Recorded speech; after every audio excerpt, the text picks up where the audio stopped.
संपूर्ण देशभरात आज गुढीपाडव्याचा उत्सव जो आहे तो उत्साहात साजरा करण्यात येतोय। नवीन वर्षाचं स्वागत जे आहे ते उत्साहात साजरा करण्यात येत आहे आणि याचाच उत्साह जो आहे तो सध्या पोलीस दलामध्ये देखील सिंधुदुर्गच्या पाहायला मिळतोय।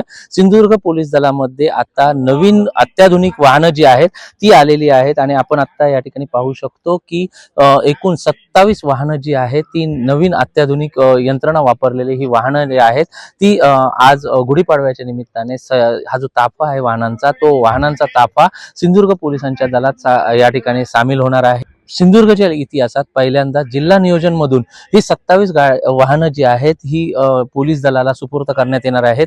गुढीपाडव्याच्या निमित्ताने आज सिंधुदुर्ग जिल्ह्याचे पालकमंत्री नितेशजी राणे त्याचप्रमाणे गृह राज्यमंत्री ग्रामीणचे पंकज भोयर यांच्या उपस्थितीत हा जो सोहळा आहे तो संपन्न होणार आहे। वाहनांना ही वाहनं जी आहेत ही अत्याधुनिक वाहनं प्रत्येक पोलीस स्टेशनला सुपूर्द करण्यात येणार आहे। त्यामध्ये जिल्ह्यातील प्रत्येक तालुक्यामध्ये ही वाहनं जी आहेत ती सुपूर्द करण्यात येणार आहेत आणि पुढील काही वेळातच सोहळा जो आहे तो संपन्न होणार आहे।